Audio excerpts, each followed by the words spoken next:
चलेगा, जब भी चलना नहीं चलेगा, नहीं चलेगा, नहीं चलेगा। बीजेपी की जन आशीर्वाद यात्रा का विरोध कर रहे ये लोग कोई और नहीं बल्कि बीजेपी के ही नाराज कार्यकर्ता हैं। जी हां, जिन्होंने अपनी नाराजगी जन आशीर्वाद यात्रा में जाहिर की है।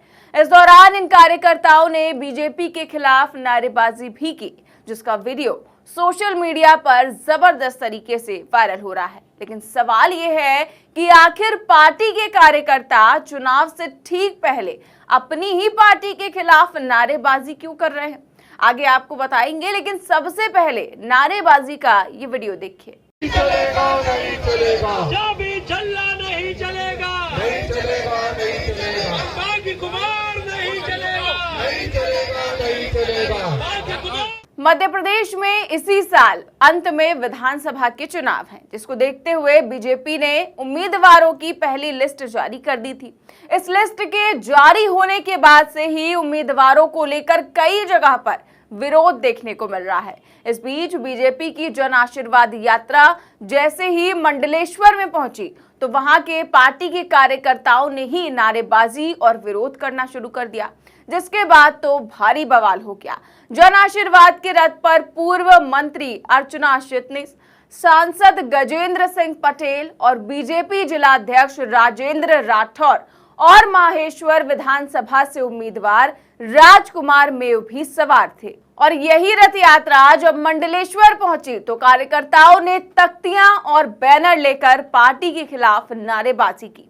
हालांकि इस दौरान बीजेपी उम्मीदवार ने उन्हें रैली में शामिल होने का आग्रह भी किया, लेकिन कार्यकर्ताओं का कहना है कि ये विरोध जन आशीर्वाद यात्रा का नहीं बल्कि उम्मीदवार का है। तो बीजेपी के ही कार्यकर्ता जो है वो बीजेपी उम्मीदवार का लगातार विरोध कर रहे हैं, इस रथ यात्रा का विरोध कर रहे हैं।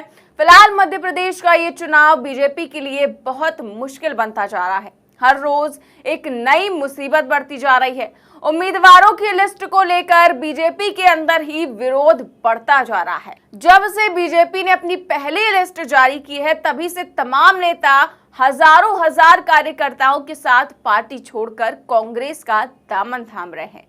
एक दो दिन भी नहीं बीतता है कि कोई ना कोई नेता बीजेपी छोड़कर कांग्रेस में शामिल हो जाता है, क्योंकि जब से लिस्ट जारी हुई है तमाम लोगों के नाम कटे हैं तो वो सभी बगावती हो चुके हैं। फिलहाल चुनाव के वक्त इस तरह एक पार्टी से दूसरी पार्टी में जाना कोई बड़ी बात नहीं है, लेकिन इस समय जिस तरह से बीजेपी से लोग लगातार बगावत देखने को मिल रही है उससे बीजेपी काफी ज्यादा चिंतित है। मध्य प्रदेश में अपनी खराब हालत को देखते हुए बीजेपी ने जन आशीर्वाद यात्रा निकालनी शुरू कर दी, जिसको लेकर तमाम बड़े बड़े दावे किए गए। जिस जन आशीर्वाद यात्रा को अमित शाह ने हरी झंडी दिखाई, सोचा था कि आशीर्वाद मिलेगा जनता का। ये भी कहा था कि जब ये जन आशीर्वाद यात्रा समाप्त होगी उस दिन पता चल जाएगा कि बीजेपी 150 सीटें जो है वो मध्य प्रदेश में जीत रही है।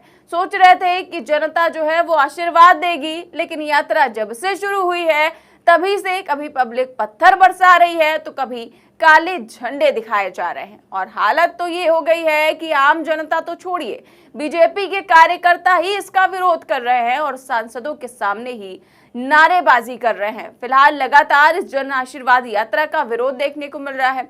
सबसे पहले हमने आपको दिखाया था कि 5 सितंबर को जब ये आशीर्वाद यात्रा शुरू हुई थी उसके दूसरे दिन ही कैसे यात्रा पर पत्थर बरसाए गए थे। उसके बाद ज्योतिरादित्य सिंधिया ने जब ये रथ यात्रा लेकर निकले तो उनकी रथ यात्रा को काले झंडे दिखाए गए थे। और केवल यही नहीं, क्या आप ये कल्पना कर सकते हैं कि राष्ट्रीय स्वयंसेवक संघ में बगावत हो सकती है? क्या ऐसा हो सकता है कि संघ के प्रचारक संघ से नाराज होकर अलग पार्टी ही बना ले? क्या आप ये कल्पना कर सकते हैं कि जिस वक्त देश के 5 राज्यों में चुनाव होने वाले हैं उनमें से 3 राज्य मध्य प्रदेश, छत्तीसगढ़, राजस्थान, जहां जो आरएसएस के गढ़ माने जाते हैं, ऐसे मौके पर संघ के वरिष्ठ प्रचारक संघ से अलग होकर चुनाव से ठीक पहले नई पार्टी बना ले? आप सोच नहीं सकते, लेकिन ऐसा हो गया है। मध्य प्रदेश में संघ के 4 वरिष्ठ प्रचारकों ने नई पार्टी बना ली है और अब वो बगावती हो चुके हैं। वो चाहते हैं कि वो अलग ही चुनाव लड़े। तो इस तरह की बगावत जो है वो मध्य प्रदेश में देखने को मिल रही है।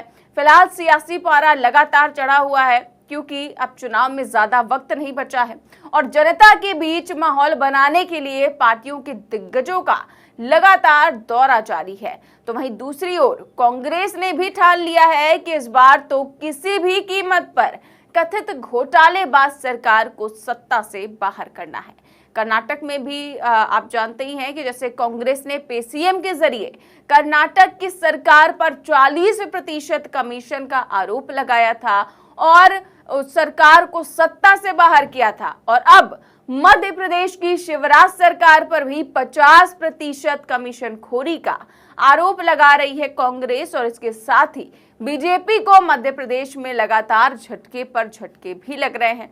तमाम बीजेपी के नेता कांग्रेस में शामिल हो रहे हैं। एक तरफ बीजेपी मध्य प्रदेश में कई मुद्दों पर घिर चुकी है, तो वहीं कांग्रेस की स्थिति कई सर्वे में भी काफी मजबूत दिखाई दे रही है। फिलहाल मध्य प्रदेश में भाजपा पिछले 18 साल से सत्ता में है। शिवराज सिंह मुख्यमंत्री बने हुए हैं।